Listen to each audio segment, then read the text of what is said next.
tentunya. Kaget saya tiba-tiba ada rekaman. Oke, pembicara kita malam ini kita mengenalnya sebagai Romo Oyon, tapi nama lengkapnya adalah Supriyono Venantius. Saya baru tahu ini namanya keren banget ya. Supriyono Venantius lahir di Kulon Progo 9 Maret 1972. Kalau nggak jadi Romo, saya udah panggil Mas dari kemarin-kemarin ya. Berhubung jadi Romo ya saya panggilnya Romo. Oke, kita habiskan 2003 di Habisan Iman 9 Oktober 2003 di Katedral Malan oleh Monsinyur Pandoyo Putro, dan terus berkarya banyak sekali karyanya di luar pulau juga di Bangka Belitung, formator di Seminari Tinggi, pernah jadi formator di Seminari Tinggi Surya Wacana, lalu menjadi dosen juga, pernah 5 tahun di Roma juga belajar ini rupanya ya Romo, Licentiatus in Re Publica di Pontificium Institutum Biblicum Roma. Susah banget bacanya ya.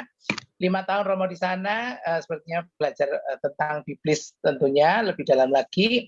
Jadi nggak salah kalau malam ini Romo membicarakan tentang topik kita ya.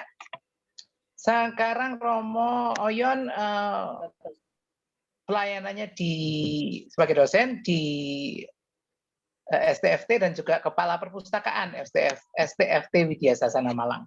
Tidak usah berpanjang kata, saya serahkan kepada Romo Oyon. Silakan Romo.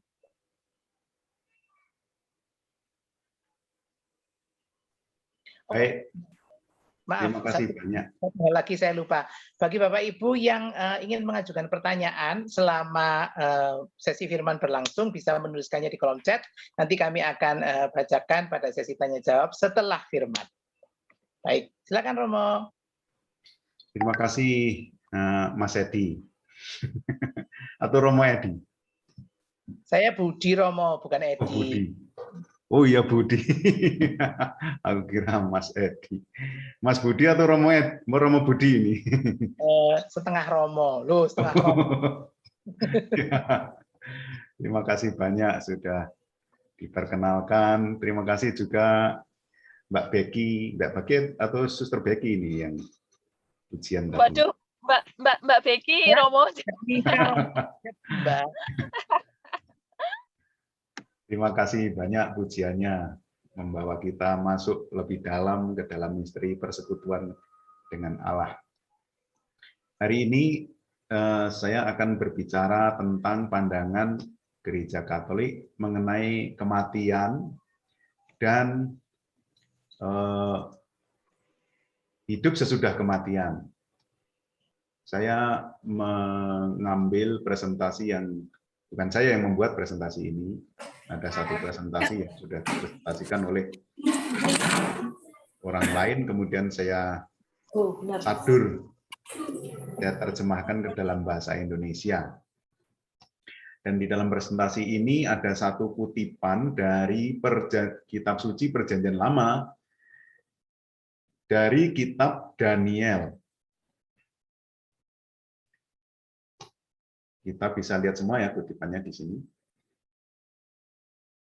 Kitab Daniel bab 12 ayat ini berapa ini? 2. Dan rupanya kitab Daniel ini memberi gambaran tentang iman Kristen. Kitab Daniel adalah bagian dari kitab suci Perjanjian Lama yang masuk dalam kitab kenabian atau kitab nabi-nabi dan masuk dalam kitab nabi besar. Nabi besar itu ada 6, yaitu Yesaya, Yeremia, Baruk, Ratapan, Yeskiel, dan Daniel. Daniel ini sebenarnya ada 14 bab, tetapi dalam versi Ibraninya hanya 12 bab. Bab 1 sampai bab 6 itu sifatnya kisah atau cerita, sedangkan bab 7 sampai bab 12 itu sifatnya adalah penglihatan. Daniel mendapatkan penglihatan dari surgawi, jadi realitas surgawi.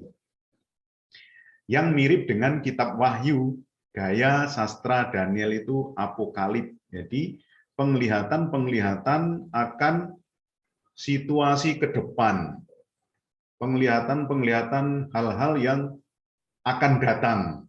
Dan Daniel mendapatkan penglihatan itu. Dan dari penglihatan ini, Daniel memberi kesaksian, dan banyak dari antara orang-orang yang telah tidur di dalam debu tanah, atau bahasa kitanya mati, akan bangun, akan dibangkitkan, sebagian untuk mendapat hidup yang kekal, yaitu hidup bersama dengan Allah, sebagian untuk mengalami hinaan dan kengerian yang kekal. Dan ini dalam bahasa sederhana kita adalah nanti pada akhir zaman, semua orang akan dibangkitkan. Ada yang dibangkitkan untuk naik surga, masuk ke dalam surga, hidup kekal. Ada yang dibangkitkan untuk masuk ke dalam neraka yang dikatakan sebagai kengerian yang kekal ini. Ini dari kitab Daniel, kitab Perjanjian Lama, ternyata sudah memiliki penglihatan tentang kalau tampil gini berarti kamera tertutup. Ajaran Kristiani mengenai kematian dan hidup sesudah kematian. Ternyata kematian itu bukan akhir segalanya. Kematian adalah proses disebut sebagai transisi masuk ke alam kehidupan yang lain. Kehidupan kekal atau kengerian kekal. Dua-duanya kekal. Hidup kekal di surga, kengerian kekal itu di neraka. Itu dalam terminologi atau istilah yang kita kenal sekarang. Tentu saja pandangan gereja Katolik ini seringkali dipertentangkan atau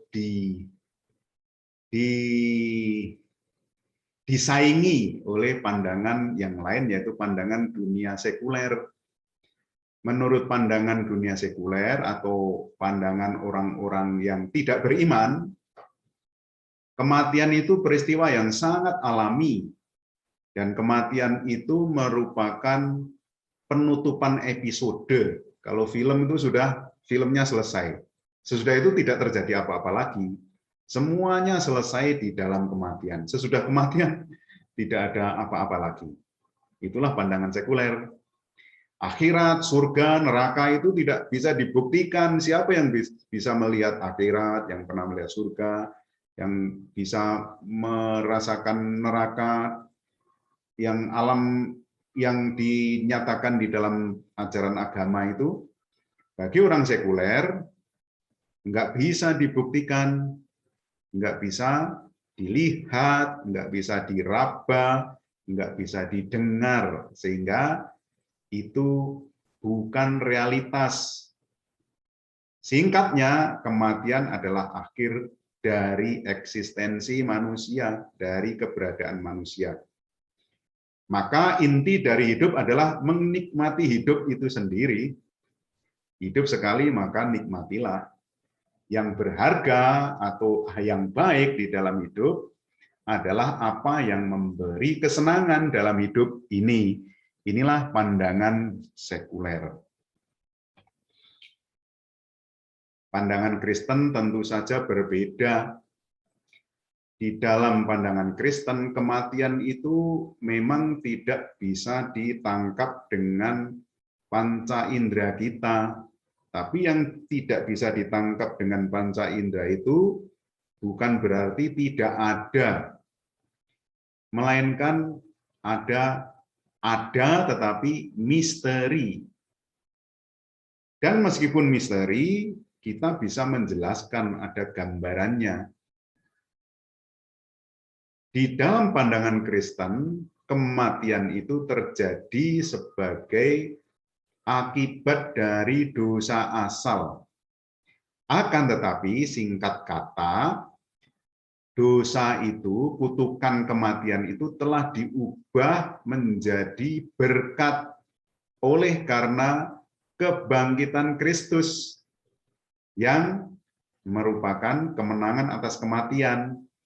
Jadi melalui kebangkitan Kristus, kematian dikalahkan.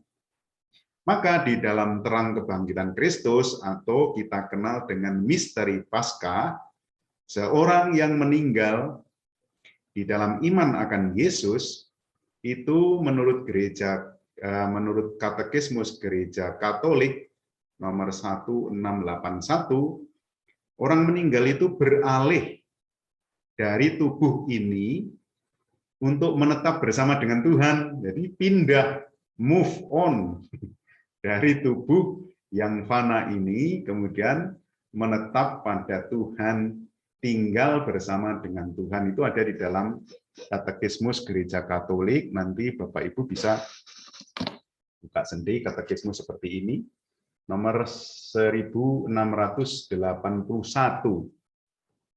Ajaran Gereja Katolik ada di sana. Versi yang PDF juga ada kalau mau dilihat, 1681 ini. Bapak Ibu bisa download di internet versi PDF-nya. Arti kematian secara Kristen nyata dalam terang misteri Paskah, kematian dan kebangkitan Kristus, harapan kita satu-satunya. Jadi misteri Paskah itu adalah kematian dan kebangkitan Kristus, dan misteri Paskah adalah harapan kita satu-satunya. Seorang Kristen yang meninggal dalam Yesus beralih dari tubuh ini untuk menetap pada Tuhan. Rujukannya di 2 Korintus bab 5 ayat 8.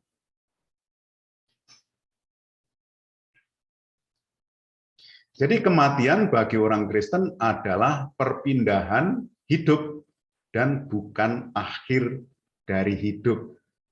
Orang yang mati itu bukan berakhir, tapi hanya pindah saja. Pindah ke dalam realitas yang berbeda.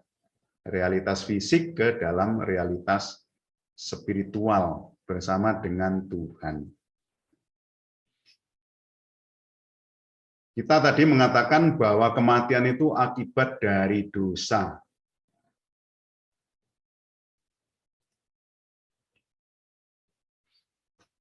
Dari mana itu kita bisa ketahui? Dari kitab suci. Jadi kematian yang dialami oleh setiap orang, kita semua akan mengalami, itu namanya kematian fisik atau kematian tubuh. Merupakan akibat dari dosa. Yang rujukannya ada di kitab Kejadian bab 2 ayat 16 sampai dengan 17.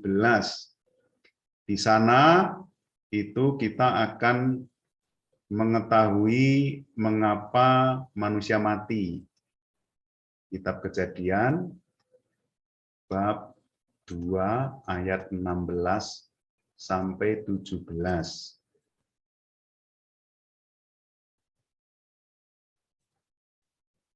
Asal-usul kematian itu dari mana? Ada di sana. Teks ini sangat terkenal, jadi sebenarnya kita sudah tahu. Ini sabda Tuhan terhadap manusia. Tuhan Allah memberi perintah kepada manusia, semua pohon dalam taman ini boleh kau makan buahnya dengan bebas, tetapi pohon pengetahuan tentang yang baik dan yang jahat, janganlah kau makan buahnya, sebab pada hari engkau memakannya, pastilah engkau mati. Ini dia pernyataan dari Tuhan, perintah dari Tuhan, atau ini pemberitahuan ya. Jadi seolah-olah Tuhan itu, kalau kita bayangkan kita memberi peringatan pada anak-anak, jangan main api ya, api itu panas, kalau kau pegang api nanti terbakar, kira-kira begitu. Dan kalau pegang ya terbakar betul. Tuhan memberitahu, jangan dimakan ya, itu pohon di tengah taman itu, pohon pengetahuan baik dan yang jahat itu. Kalau kau makan, pada hari engkau memakannya engkau mati. Kira-kira begitu. Dan ternyata mereka makan. Karena mereka makan, dan itulah yang disebut sebagai dosa, dan itu disebut sebagai dosa asal. Dosa asal itu bukan perbuatan jahat yang hukumannya ditanggung oleh keturunan, bukan, tetapi situasi yang buruk akibat dosa itu, maka situasi itu dialami oleh semua orang yang ada di situ. Karena mereka itu berdosa, maka situasi kematian itu akan dialami oleh semua orang. Semua orang akan mati akibat buah dari dosa ini.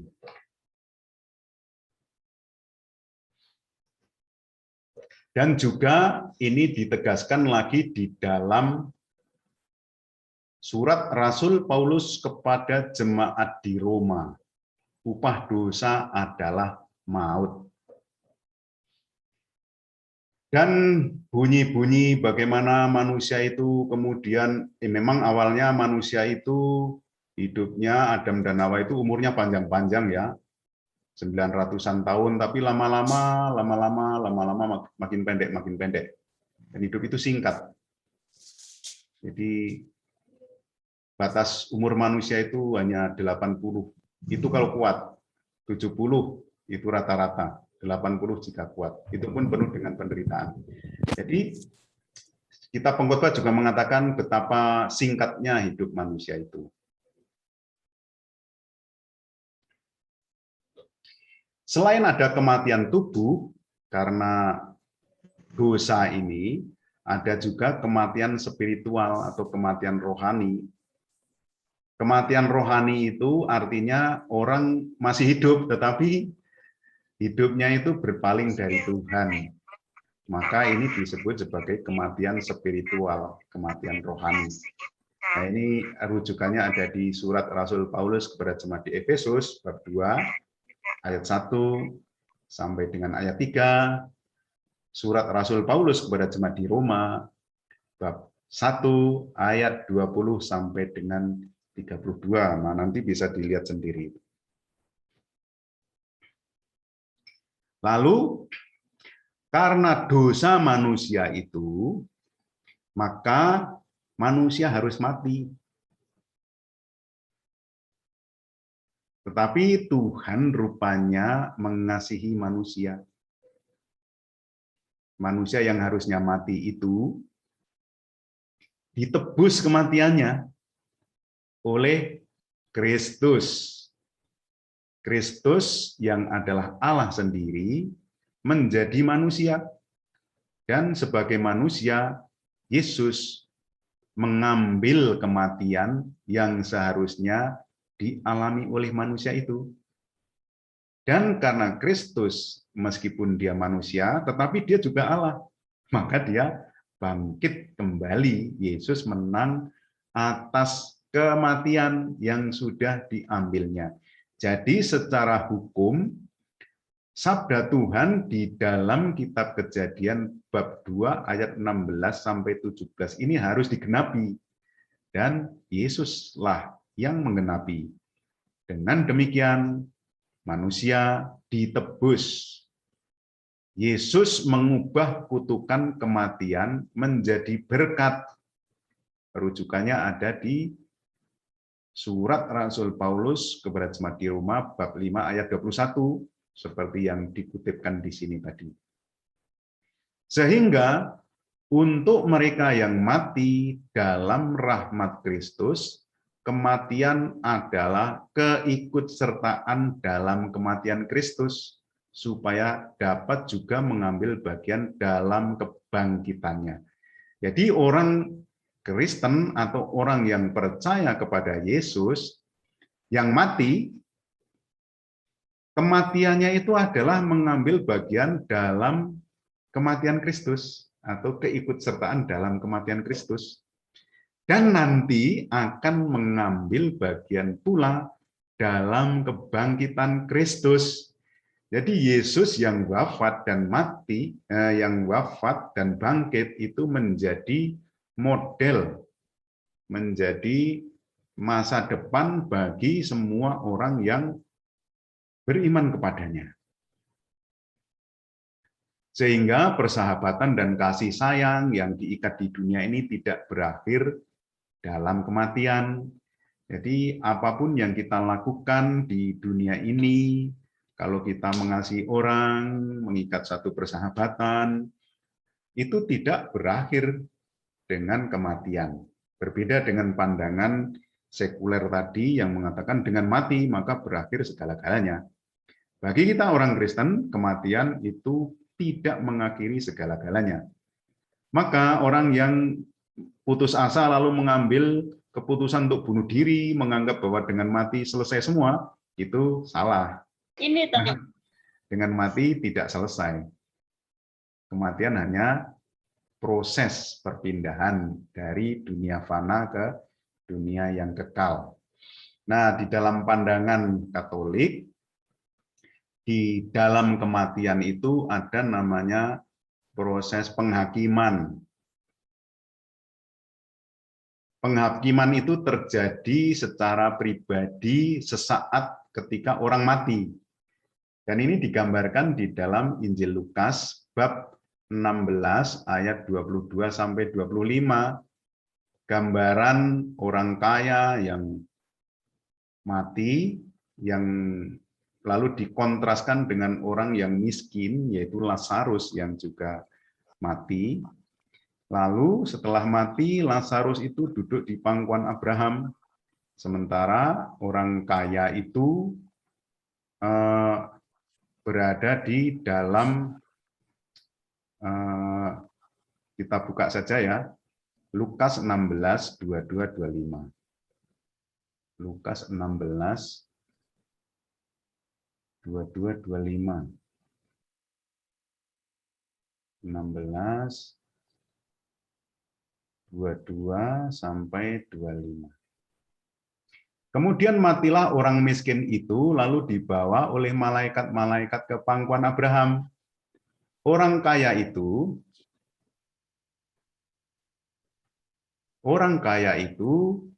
juga mati, lalu dikubur. Yang orang miskin ini dibawa ke pangkuan Abraham, orang kaya itu dikubur. Dan sementara ia menderita sengsara di alam maut, ia memandang ke atas, dan dari jauh dilihatnya Abraham, dan Lazarus duduk di pangkuannya. Lalu ia berseru, katanya, Bapa Abraham, kasihanilah aku, suruhlah Lazarus supaya ia mencelupkan ujung jarinya ke dalam air dan menyejukkan lidahku, sebab aku sangat kesakitan dalam nyala api ini. Tetapi Abraham berkata, Anak, ingatlah bahwa engkau telah menerima segala yang baik sewaktu hidupmu, sedangkan Lazarus segala yang buruk. Sekarang ia mendapat hiburan, dan engkau sangat menderita. Ini adalah kontras ya, ternyata berkat di bumi ini tidak berbanding lurus dengan alam kehidupan setelah kematian. Semua orang akan dihakimi bukan berdasarkan nasib hidup di bumi, melainkan ini di paling bawah itu Santo Yohanes dari Salib mengatakan pada akhir hidup kita akan dihakimi atas kasih kita, bukan atas properti atau bukan atas kedudukan jabatan kita, tetapi seberapa besar kita mengasihi sesama, mengasihi orang lain. Dan Yesus itu mengasihi manusia sehabis-habisnya, menyerahkan diri sampai wafat karena kasih.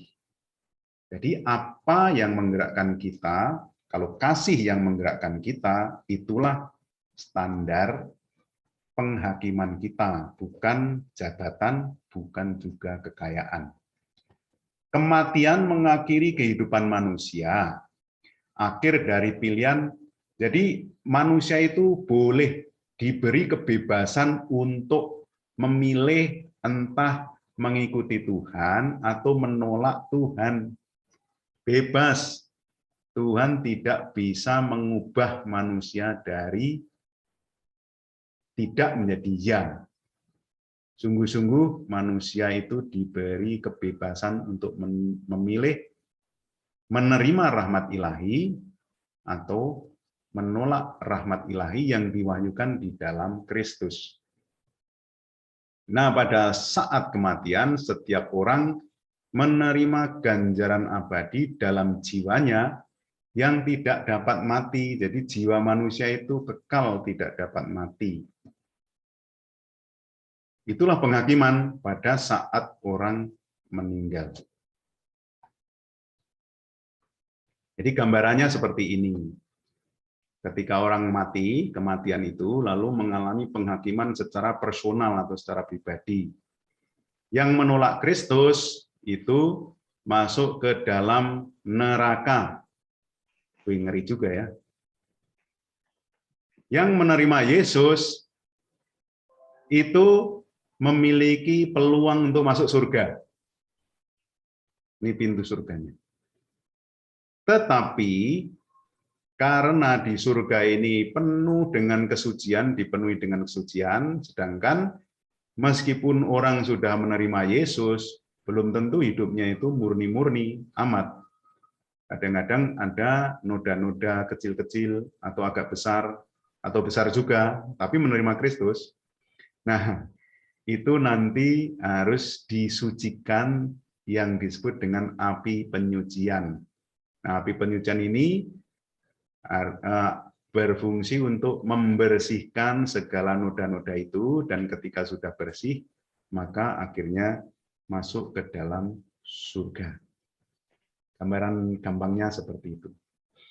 Lalu, di dalam iman Kristen ada yang disebut sebagai penghakiman terakhir, yaitu pada akhir zaman.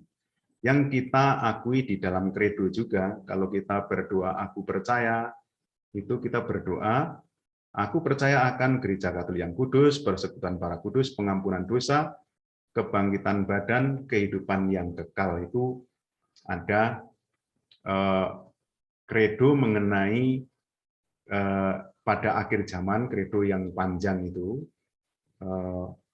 semua akan dihakimi pada akhir zaman. Dan ini juga dinyatakan di dalam Injil Matius bab 25 ayat 31 sampai dengan ayat 46. Gambaran tentang akhir zaman di mana anak manusia akan datang di atas awan lalu memisahkan semua bangsa itu di kiri dan di kanan, seperti gembala yang memisahkan domba dari kambing. Domba di sebelah kanan, kambing di sebelah kiri, lalu kepada domba-domba itu katakan, mari, ikutlah ke dalam pesta yang disiapkan bagimu. Sebab ketika aku lapar, engkau memberi aku makan.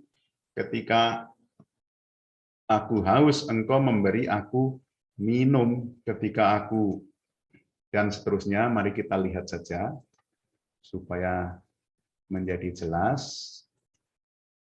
Injil Matius bab 25 ayat 31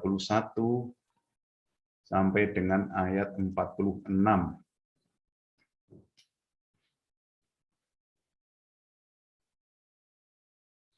Raja itu akan berkata kepada mereka yang di sebelah kanannya, mari hai kamu yang diberkati oleh Bapa-Ku, terimalah kerajaan yang disediakan bagimu sejak dunia dijadikan, sebab ketika aku lapar, kamu memberi aku makan.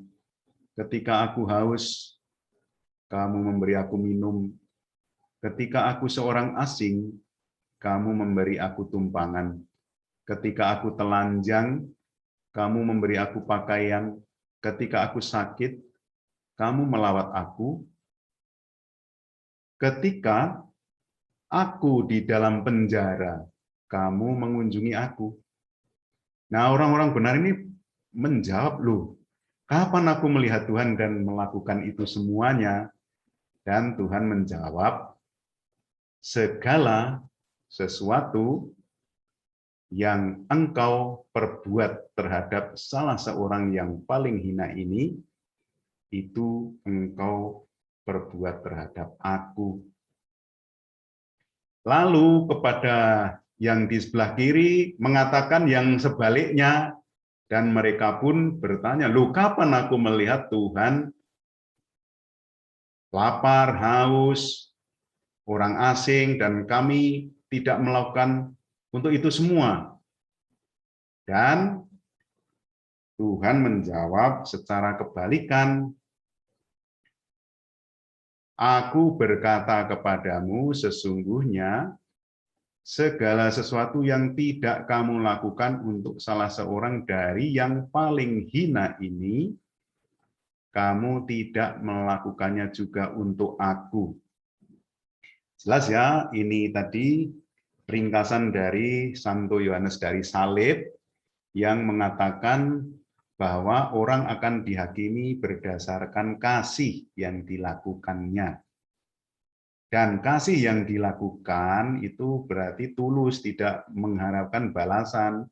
Dan kasih yang dilakukan tidak mengharapkan balasan itu adalah kasih yang dilakukan terhadap orang-orang yang hina, yang kecil.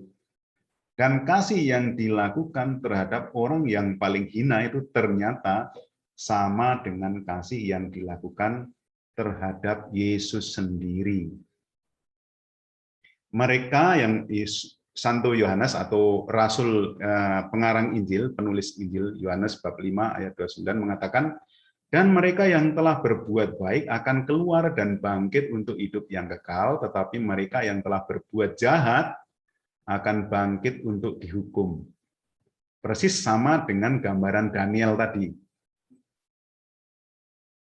Jadi nanti di akhir zaman semuanya akan dibangkitkan, yang berbuat baik bangkit untuk kehidupan kekal, yang berbuat jahat bangkit untuk dihukum. Katekismus Gereja Katolik nomor 1015-1017 itu mengisyaratkan bahwa semua orang yang telah mati di dalam Kristus, tubuhnya akan dibangkitkan secara baru dan akan masuk ke dalam kepenuhan kerajaan Allah di surga. Jadi jelas ya, ada penghakiman pribadi, dan nanti di akhir zaman ada penghakiman kolektif bersama-sama ketika Tuhan Yesus datang untuk kedua kalinya. Nah tadi, kalau orang percaya pada Yesus, itu ternyata belum langsung masuk, otomatis masuk ke dalam kerajaan surga, melainkan ada proses yang disebut api penyucian untuk masuk ke dalam surga. Mengapa? Karena setiap orang harus sempurna di dalam kemurnian dan kekudusan. Matius bab 5 ayat 48 atau Wahyu bab 21-27. Mari kita lihat Matius bab 5.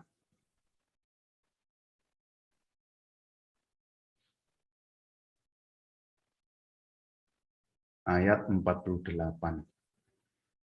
Karena itu haruslah kamu sempurna, sama seperti Bapamu yang di surga adalah sempurna. Jadi di surga itu penuh dengan kesempurnaan. Ketika seseorang mati, meninggal, tentu tidak sempurna ya. Belum tentu sempurna. Kayaknya tidak ada orang yang sempurna ya. Jadi ada cacat celah dikit, dosa-dosa dikit. Nah, itu tidak bisa langsung bergabung dengan Allah, karena Allah itu sempurna, kudus.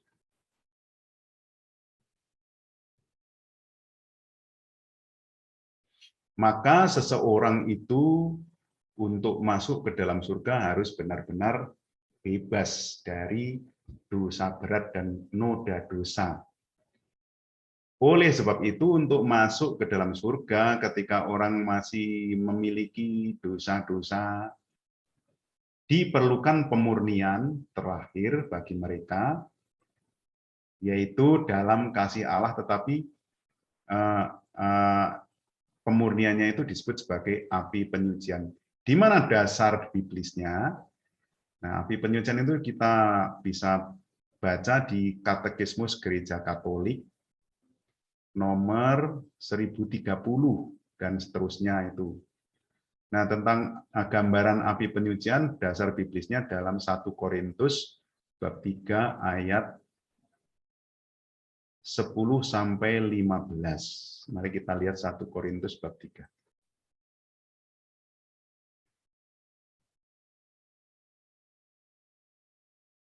Ayat 10.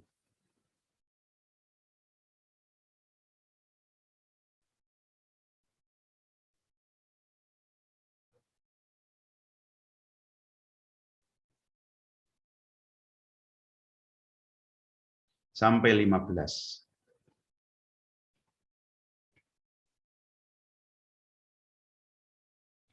Sesuai dengan kasih karunia Allah yang dianugerahkan kepadaku, aku sebagai seorang ahli bangunan yang cakap telah meletakkan dasar, dan orang lain membangun terus di atasnya. Tetapi tiap-tiap orang harus memperhatikan bagaimana ia harus membangun di atasnya.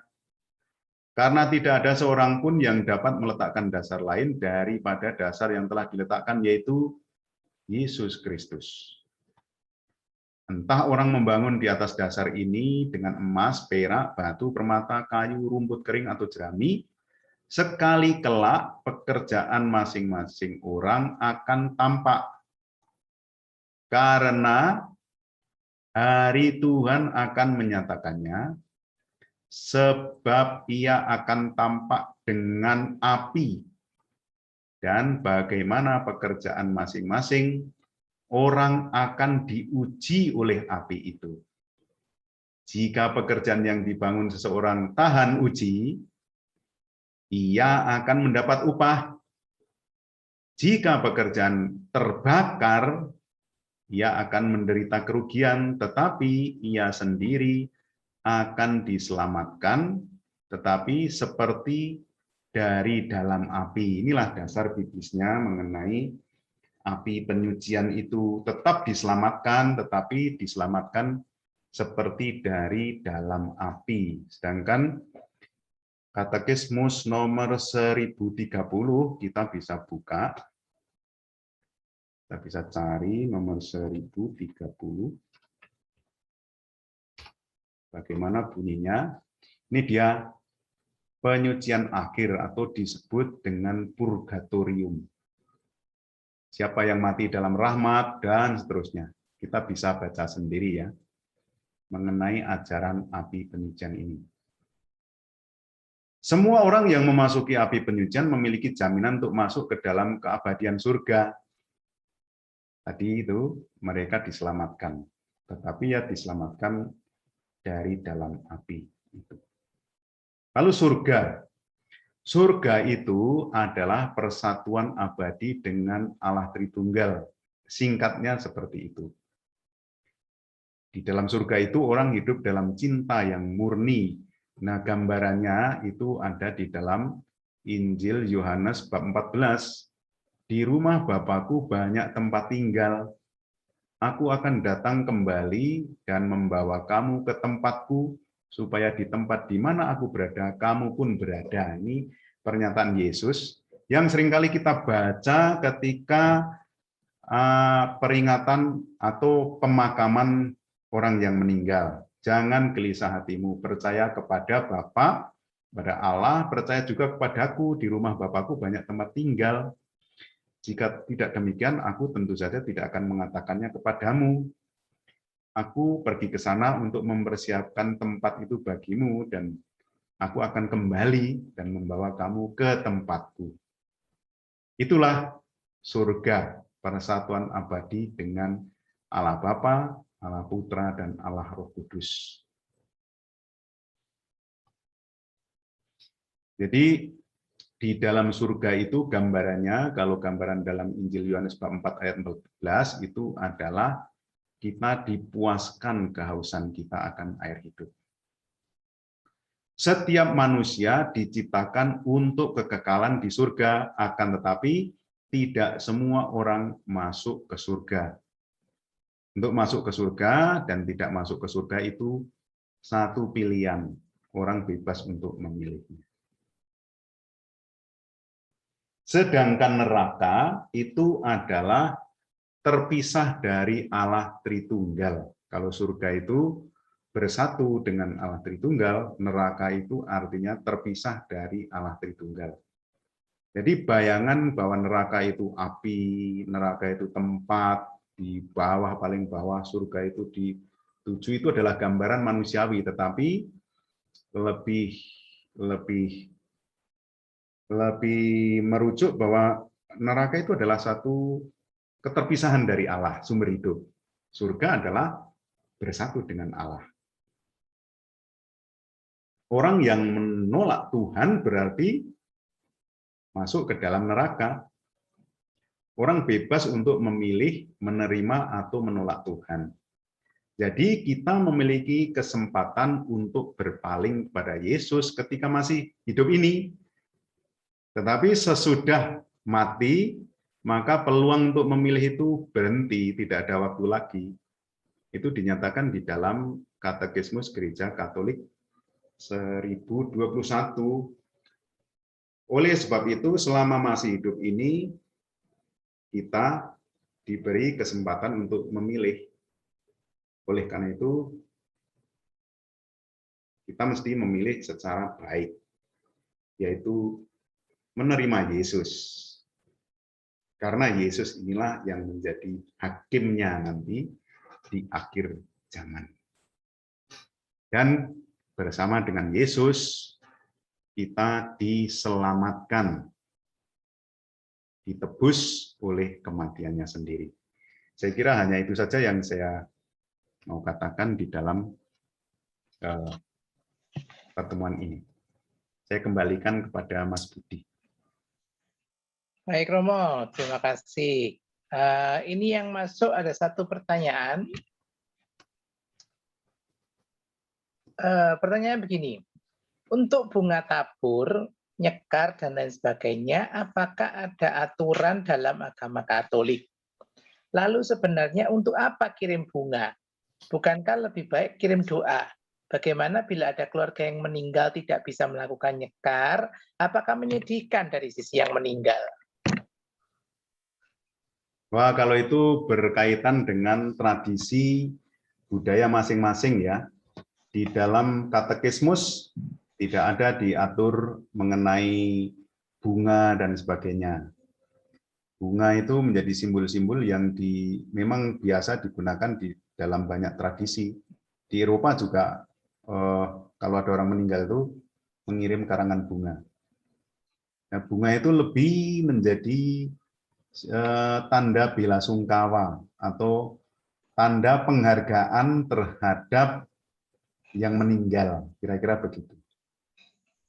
Jadi ekspresi dari seseorang dalam secara jadi itu menjadi sarana ya, semacam sarana bagi seseorang untuk mengekspresikan penghargaannya terhadap yang meninggal atau menjalin relasinya dengan yang meninggal itu. Jadi di dalam gereja Katolik itu diajarkan tentang gereja.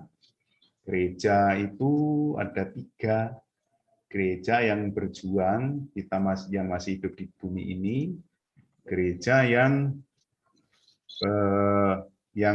menderita itu yang berada di api penyucian, dan gereja yang jaya yaitu para kudus yang sudah berada di surga. Jadi meskipun kita di dunia, kita menjadi anggota gereja, satu gereja dengan mereka yang sudah meninggal dunia, yaitu gereja yang jaya dan gereja yang menderita.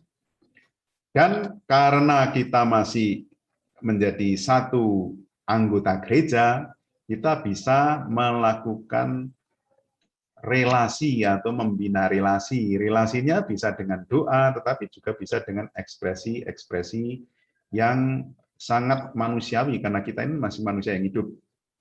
Meskipun mereka sudah meninggal, kita biasanya membersihkan makam, lalu menaruh bunga di makam, berdoa di makam, itu adalah ekspresi kita.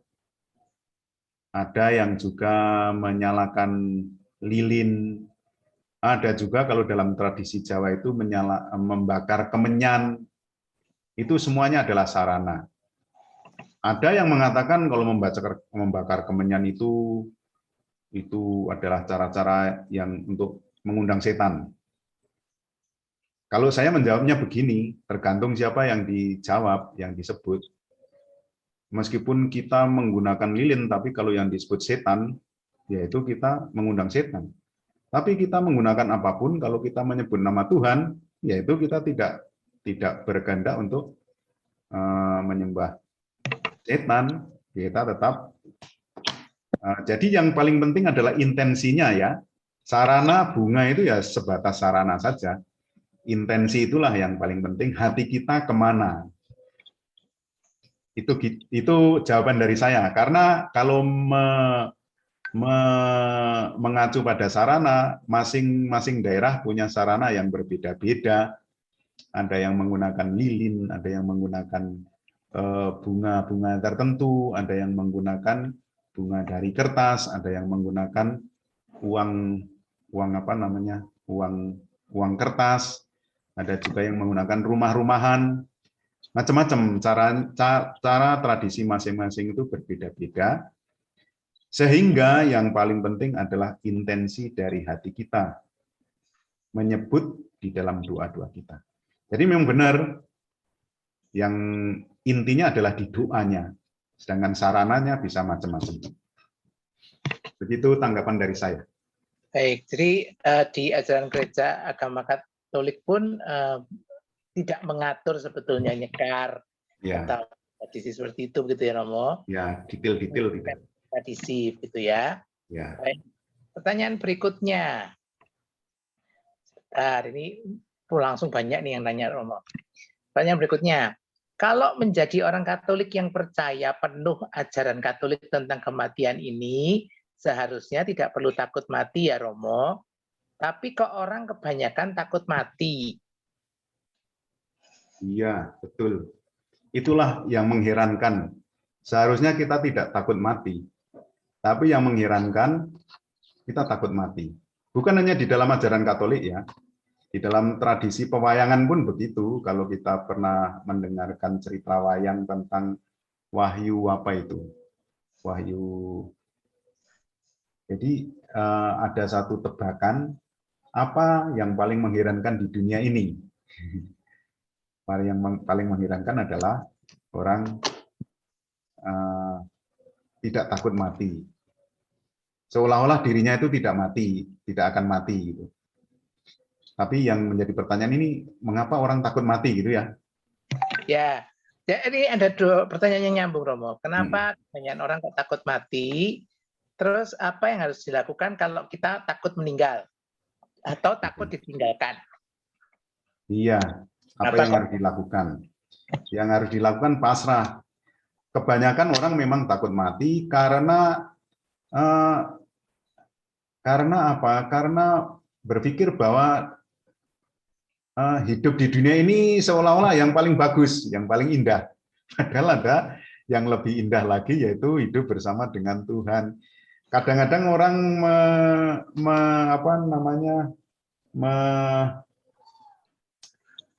menganalogikan, analogi itu kesejajaran perumpamaan gitu ya, menganalogikan orang meninggal, proses meninggal yang indah itu seperti seorang bayi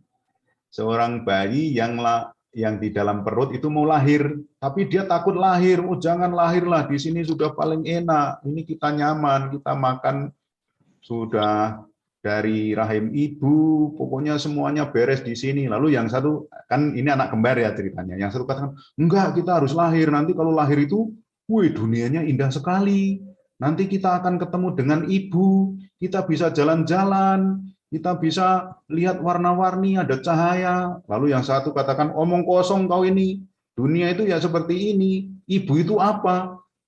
Ibu itu di mana? Kita itu ya seperti ini, hidup di dalam air ketuban, kita tidak bisa jalan-jalan, bisanya ya hanya berenang-berenang begini. Seperti itu gambarannya. Jadi yang satu itu menggambarkan orang yang takut lahir, yang satu itu memiliki impian bahwa setelah lahir itu segalanya menjadi lebih indah, ketemu dengan ibu yang mengandung selama ini. Nah, kira-kira gambarannya seperti itu, orang yang takut mati. Sedangkan orang yang sudah siap mati itu melihat kematian itu sebagai sangat optimis, sebagai satu anugerah jatuh ke tangan Tuhan. Dan nanti bisa ketemu dengan Tuhan. Gambarannya ya kalau orang lahir ketemu dengan ibu.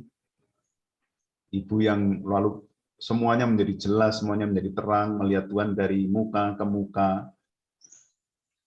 Karena itu ya, dan kita kan tinggal di dalam tubuh, dan tubuh itu menolak hal yang sifatnya itu misteri, gelap gitu loh.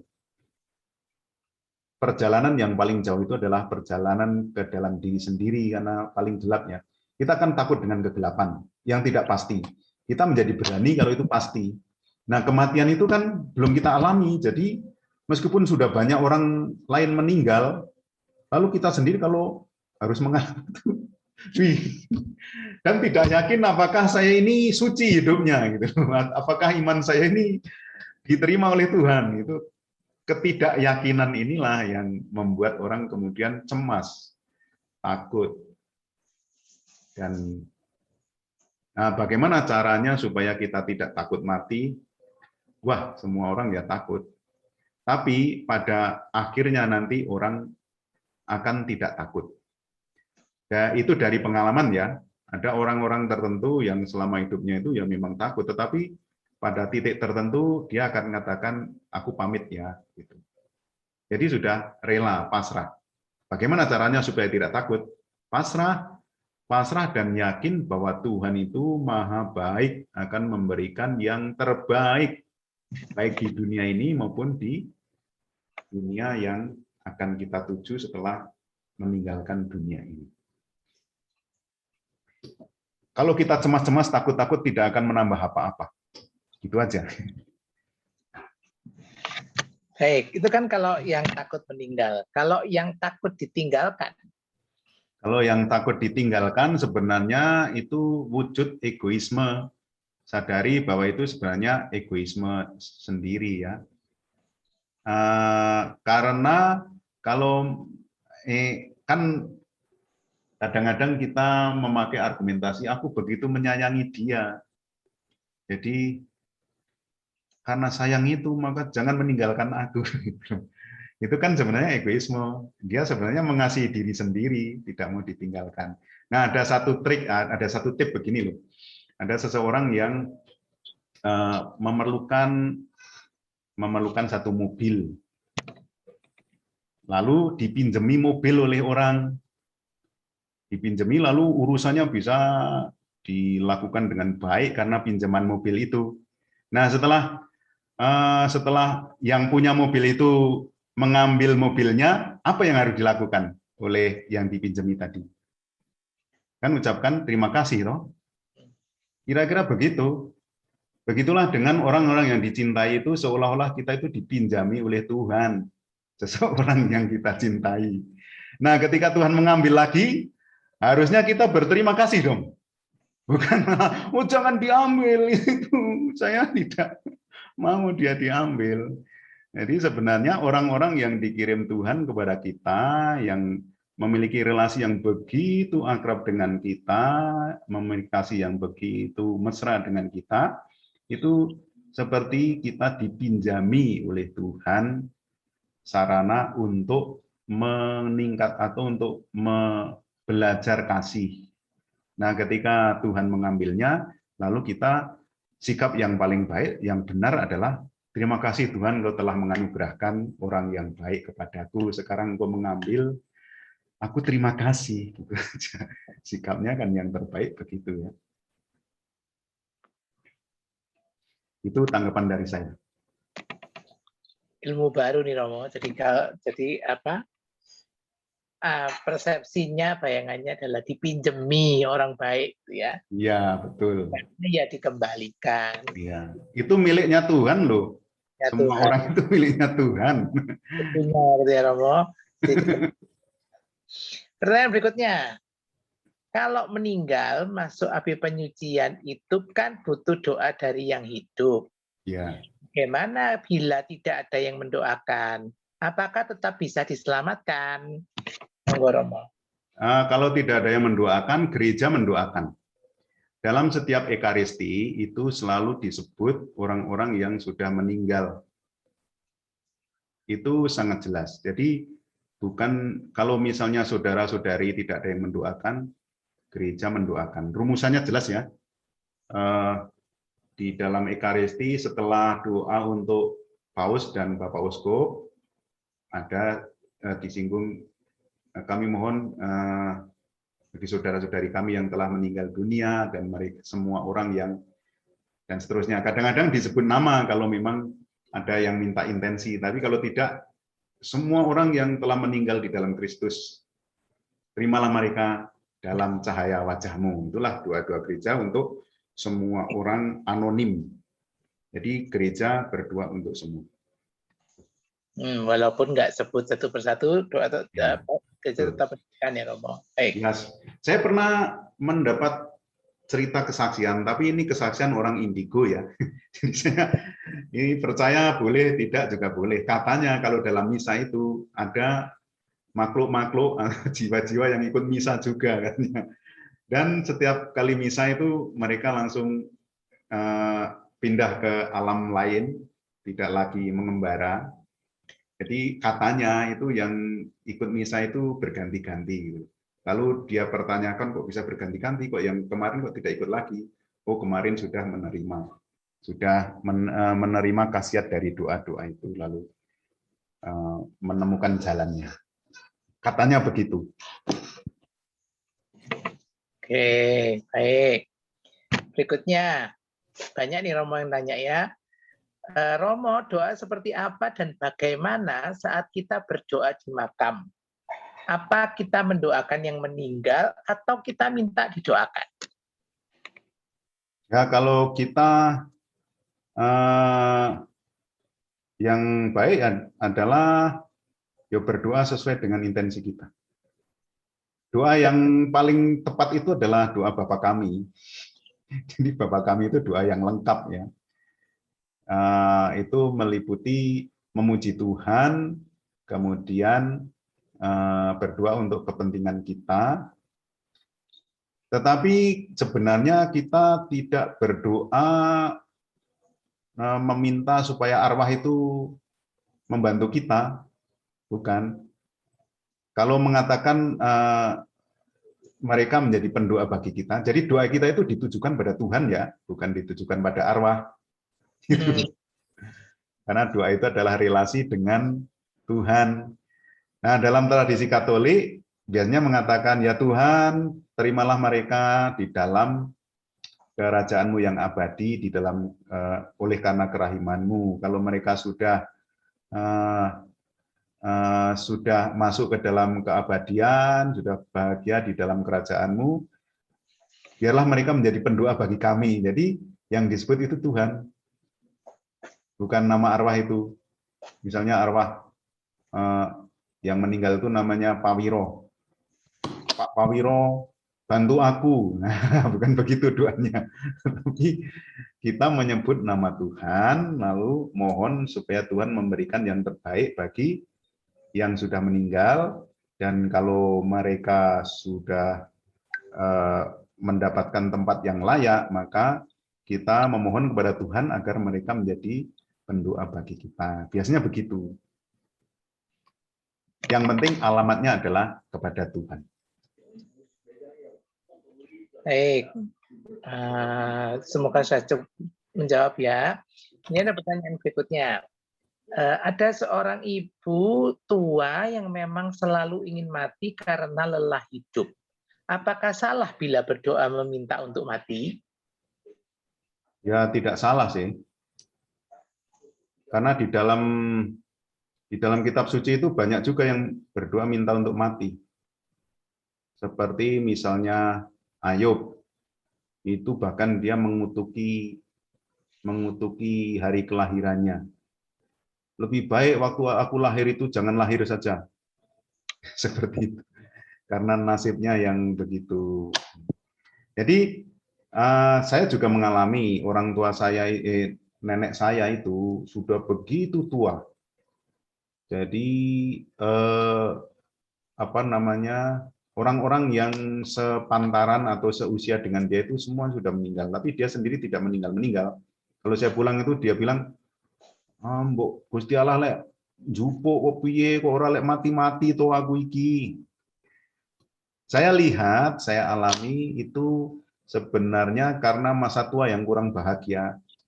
Jadi anak cucu itu mungkin bosan ngurusi atau apa, sikapnya itu kurang baik. Kemudian masa tuanya itu dialami serba susah ya. Oleh karena itu mungkin itu menjadi PR bagi yang masih hidup untuk sungguh-sungguh memberi kondisi kasih yang tanpa syarat kepadanya. Dalam tradisi Jawa ada orang-orang yang sulit meninggal seperti itu ternyata pasang susuk. Ada seperti nenek saya itu dia pasang susuk. Jadi konon katanya saya sendiri tidak tahu, tapi pasang susuk dan susuk itu bisa dikeluarkan oleh orang yang masang atau dengan doa-doa yang memang ini kuncinya itu loh. Ya nenek saya itu konon katanya susuknya itu keluar karena didoakan dengan ayat kursi oleh cucunya dan keluar ini apa namanya jarum emas dari pipinya itu. Katanya begitu dan setelah itu langsung meninggal. Nah, waktu sakit itu dikasih minyak suci sembuh lagi, sakit kasih minyak suci sembuh lagi, sehat lagi. Tapi kemudian yaitu selalu minta untuk meninggal. Jadi kalau di dalam tradisi Katolik ya kematian itu menjadi waktu Tuhan yang menentukan. Jadi sebaiknya ya selama masih hidup itu kesempatan bagi kita untuk berbuat kasih yang dimurnikan, kasih yang semakin besar begitu. Tapi kalau kayak gitu berdoa minta mati itu apa enggak juga wujud kesiapan dia untuk memang dipanggil Tuhan? Ya kadang-kadang ada orang yang tahu harus mati bagaimana, itu ada yang tahu. Jadi kalau doanya itu doa seperti putus asa ya sebenarnya mau melarikan diri dari kenyataan. Nah kita lihat doanya itu doa yang gimana, kan bisa ketahuan toh nada-nadanya itu. Tuhan, ya. Panggil saja aku itu adalah keputusasaan karena di bumi atau mengalami situasi yang tidak nyaman dalam relasi dengan sesamanya atau saudara-saudaranya di bumi. Baik. Ini ada lagi. Wah, ini seru banget nih, Romo. Pertanyaannya banyak, seru banget, banyak yang penasaran, banyak pertanyaan. Ada pertanyaan berikutnya. Saya pernah mendengar kalau kita di api penyucian itu semakin sering didoakan, semakin cepat mencapai keabadian. Apakah itu benar, Romo? Ya, itu dalam tradisi gereja disebut indulgensi ya. Meskipun dulu indulgensi itu sempat dipermasalahkan oleh Martin Luther, tapi sampai sekarang gereja tetap memelihara tradisi indulgensi itu. Misalnya ketika Bapak Paus memberikan berkat Natal itu melalui media massa kita juga dikatakan dilepaskan dosa-dosanya. Begitu juga dengan ini arwah-arwah. Kalau kita doakan, doa kita itu memiliki kuasa ya, kuasa untuk meringankan penderitaan para arwah di api penyucian. Itu dalam tradisi gereja memang begitu. Kita bisa mendoakan, entah itu memang terjadi seperti itu atau tidak, itu sudah bukan urusan kita. Ya kan, kita hanya berdoa saja. Entah itu terjadi begitu, kan doa kita selalu ditutup, terjadilah kehendakmu, bukan kehendakku. Tapi orang yang berdoa itu tidak ada salahnya. Sikap saya begitu ya, karena tradisi gereja itu tradisi yang sudah diwariskan oleh gereja itu kadang-kadang di-counter oleh orang-orang yang tidak sepaham. Terutama dari saudara-saudari kita yang Protestan itu kadang-kadang counter itu dan mengatakan tidak perlu berdoa. Tapi tradisi gereja sejak dari dulu mewariskan kebiasaan untuk berdoa bagi arwah-arwah yang sudah meninggal. Entah mereka sudah di surga, entah mereka di api penyucian, kita tidak tahu, tetapi doa itu tidak dilarang untuk mereka. Hei, ini ada pertanyaan berikutnya. Romo, bagaimana kita tahu orang yang kita doakan itu sudah masuk surga atau belum? Dan sampai berapa lama kita mendoakan? Ya, kita tidak tahu. Kita tahunya kalau kita juga masuk ke sana, masuk ke surga. Jadi tidak ada indikasi ya, tidak ada tanda-tanda khusus bahwa seseorang itu masuk surga atau enggak. Kadang-kadang memang ada tradisi-tradisi dalam tradisi Jawa itu, misalnya begini, tapi itu entah iya, entah benar, entah salah, itu kita tidak bisa membuktikannya. Nah, dalam tradisi Jawa itu, kalau orang yang sudah meninggal muncul dalam mimpi, kalau tidak omong-omong, itu sudah bahagia. Tapi kalau muncul dalam mimpi itu, omong ini, omong itu, banyak omong, nah itu minta didoakan, katanya begitu. Ada juga yang mendadak muncul dalam ingatan, atau kok ingat orang itu, lalu minta didoakan. Artinya apa? Dia belum bahagia. Ada juga yang kadang-kadang dalam tradisi Jawa itu misalnya kuburannya ini berlubang, nah, itu katanya tanda-tanda untuk minta didoakan. Jadi fenomena-fenomena itu kadang-kadang bagi orang-orang lokal, kearifan lokal itu menjadi tanda-tanda tertentu. Nah, tiap orang memiliki intuisi sendiri untuk menangkap tanda-tanda itu. Nah, bagi saya pribadi, entah ada tanda atau tidak, berdoa itu berguna. Paling kurang bagi diri sendiri. Bagi diri sendiri, doa itu bisa menjadi semacam persiapan untuk melihat realitas, untuk menerima bahwa realitasnya kita itu ada alam hidup di bumi ini, tetapi juga ada alam yang sesudah di bumi ini, yaitu alam kehidupan di seberang sana. Berarti sampai berapa lama mendoakan itu nggak ada batas waktunya ya Romo ya. Pokoknya mendoakan saja ya. Nah, kalau dalam di dalam tradisi memperingati arwah itu kan ada yang sampai nyewu ya. Nyewu itu 1000 hari. Nah, biasanya setelah 1000 hari itu lalu atau saya lupa ya, tapi biasanya setelah 1000 hari itu menjadi fakultatif ya. Sebelum 1000 hari itu biasanya orang harus ingat kapan harus mendoakan. Tapi setelah 1000 hari itu menjadi pilihan. Begitu. Berikutnya, orang yang sudah meninggal dan didoakan terus, saat terbebas dari dosa, mereka bisa mendoakan kita di dunia. Referensi dari Maria Sima. Bagaimana kita bisa tahu hal itu? Jadi yang meninggal itu sudah terbebas dari dosa dan bisa mendoakan kita, itu bagaimana kita tahu? Benar atau tidak dan bagaimana kita tahu, Roh? Yaitu pengalaman dari Ibu Maria Sima. Dan pengalaman itu bukan ajaran gereja ya, itu intuisi dia gitu.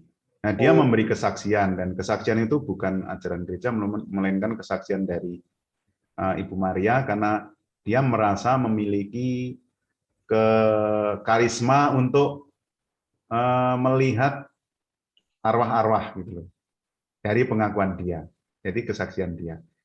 Nah, yaitu Ibu Maria Sima yang tahu. Kalau kita mau tahu, ya kita mesti memiliki karisma seperti Ibu Maria Sima juga. Nah, tidak ada pedomannya. Gitu. Itu adalah semacam karisma atau intuisi atau anugerah, ya, anugerah dari Tuhan yang diberikan kepada orang-orang tertentu. Kita tidak bisa iri pada mereka yang dikasih anugerah ya, karena Tuhan memilih seturut dengan kehendaknya. Kita sudah diberi anugerah tersendiri yang juga berguna untuk mengungkapkan cinta kasih, untuk memberi kesaksian tentang kemuliaan Tuhan. Gitu. Tapi apakah mereka memang benar bisa mendoakan atau enggak ada yang tahu ya, Bro. Nah, di dalam doa-doa tradisi Jawa itu memang ada penyebutan begitu. Jadi gini mengatakannya, setelah mereka bahagia, biarlah mereka menjadi pendoa bagi kami. Dan itu masuk akal karena apa? Orang yang mati itu kan masuk ke dalam dunia gereja yang menderita. Maksudnya orang yang mati secara Kristen ya, yang mengakui Yesus, dan gereja yang jaya, sama-sama menjadi anggota gereja. Relasinya bukan relasi fisik, tetapi relasi spiritual, yaitu dengan doa itu. Nah, kita percaya mereka mendoakan kita, lalu kita juga mendoakan mereka. Itulah relasi yang kita jalin. Gitu. Oke. Sekarang saya yang mau nanya Romo. Silakan. Kadang itu ada orang yang mau meninggal baru dibaptis.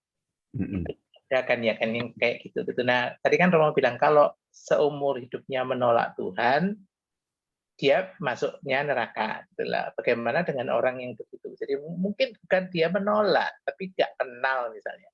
Terus sudah mau sesaat sebelum meninggal baru baptis terus meninggal gitu.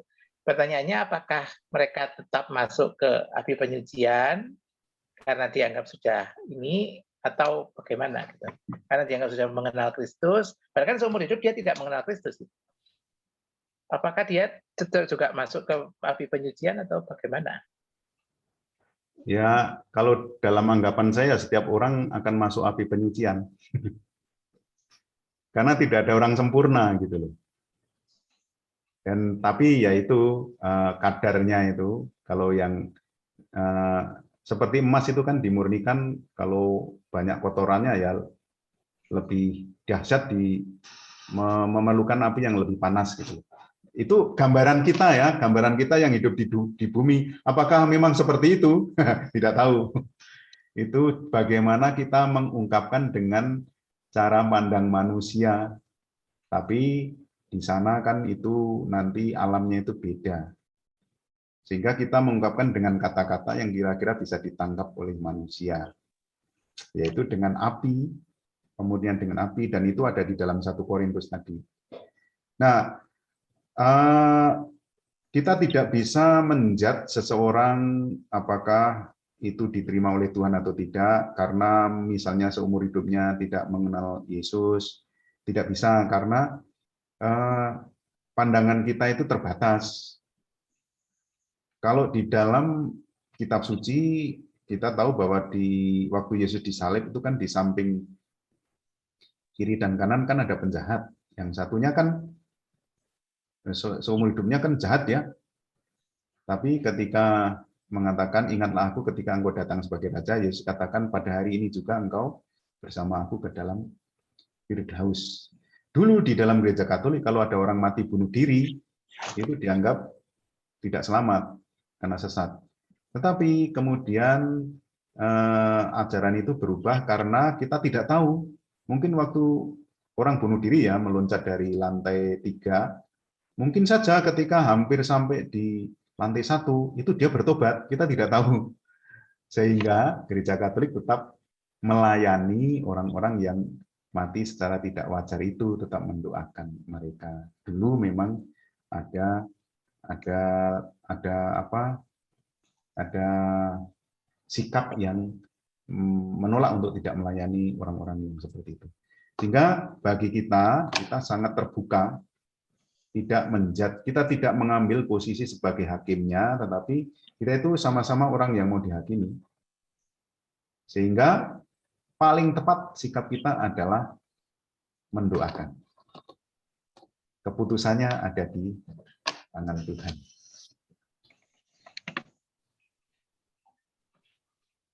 Baik. Ya, pertanyaannya sudah habis, Romo. Oh, ternyata ada pertanyaan terakhir. Sebentar. Berarti tidak ada satupun manusia yang berhak menuding seseorang masuk neraka ya, Romo? Dan sebaliknya tidak mengklaim diri pasti masuk surga, begitu Romo? Betul, kita tidak bisa berkata begitu karena nasib kita itu sama. Kita ini sama-sama menghadap ruang pengadilan, kita bukan hakimnya. Hakim hanya satu yang membuat hukum dan yang menjadi hakim. Siapakah kita ini sehingga mau menghakimi?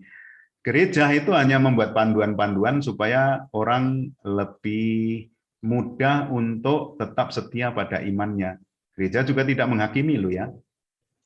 Gereja itu hanya membantu supaya orang lebih mudah menghayati imannya. Baik. Oke. Terima kasih Romo atas penjelasan malam ini yang sudah sungguh luar biasa gitu ya untuk menyadarkan kita bahwa kehidupan setelah kematian itu kayak move on gitu ya untuk beralih ke sebenarnya masih hidup aja gitu, cuman mungkin nggak badan ini yang hidup gitu ya, tapi kita tuh sebenarnya masih hidup gitu. Ya betul. Ya, dan proses kita untuk dimurnikan itu nggak ada yang pernah tahu seberapa lama gitu ya. Apa kita akan ada di api penyucian itu seberapa lama kita tidak pernah tahu. Yang bisa kita lakukan adalah berarti selama kita hidup di dunia ini hiduplah yang benar gitu ya, supaya nanti api penyuciannya itu tidak lama-lama gitu ya. Ya. Baik, terima kasih Romo atas penjelasan malam ini. Semoga Bapak Ibu juga terberkati dengan penjelasan Romo malam ini, dan kalau ada yang masih nggak terima, ada yang masih mau diskusi lebih lanjut, bisa menghubungi Romo Oyon secara pribadi. Baik, terima kasih banyak Romo. Sama-sama. Kita akan lanjutkan dengan pengumuman. Apakah ada pengumuman?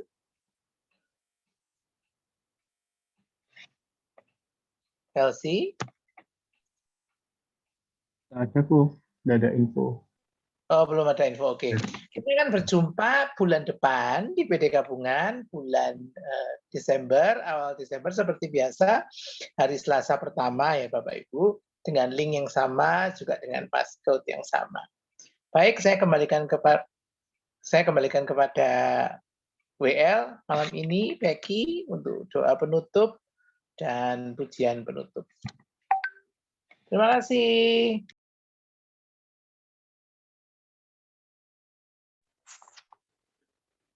Ya, mari selamat pada malam hari ini untuk menutup persekutuan doa kita. Ya Allah Bapa, sungguh kami bersyukur apabila pada malam hari ini Engkau sungguh mengajarkan kami bagaimana kami harus menata diri kami, hidup kami dengan baik, agar kami dengan penuh iman pun dapat meyakini bahwa hidup kami akan kekal bersama Engkau suatu saat nanti.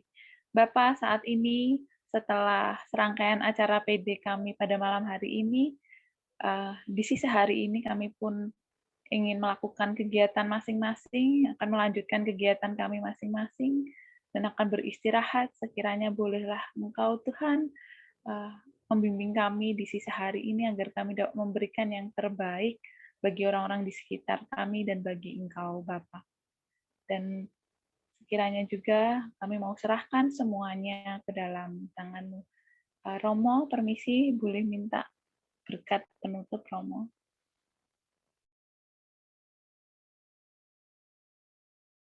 Tuhan sertamu. Kita semua yang ikut di dalam pertemuan PDKK ini, juga orang-orang yang kita cintai, orang-orang yang kita doakan, rencana-rencana yang akan kita laksanakan, istirahat kita pada malam hari ini diberkati oleh Allah yang Maha Kuasa, Bapa dan Putra dan Roh Kudus. Amin. Amin. Terima kasih. Sama-sama.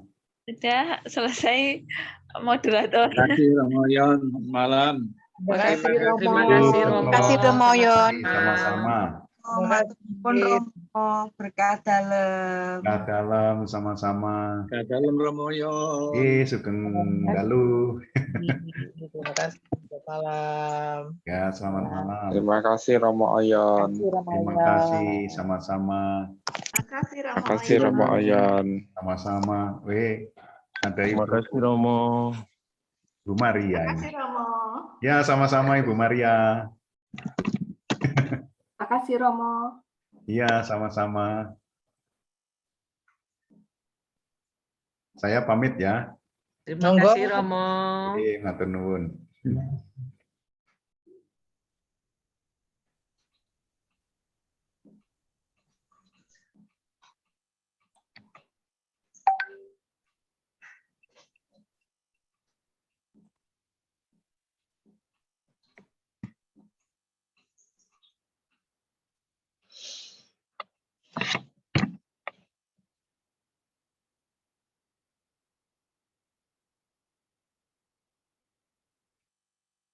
Ini kita panitia mau evaluasi nggak?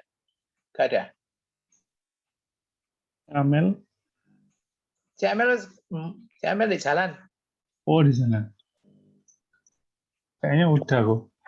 Tinggal ini sih, Indra, apa tadi Welsi chat Sutrekno kan YouTube-nya tuh ke logout, jadi nggak bisa live streaming di YouTube. Itu butuh otorisasi dari HP-nya Sutrekno. Gitu. Oh, tapi ini rekamannya ada tau ya lo, rekaman. Ada, tak rekam, tak stop.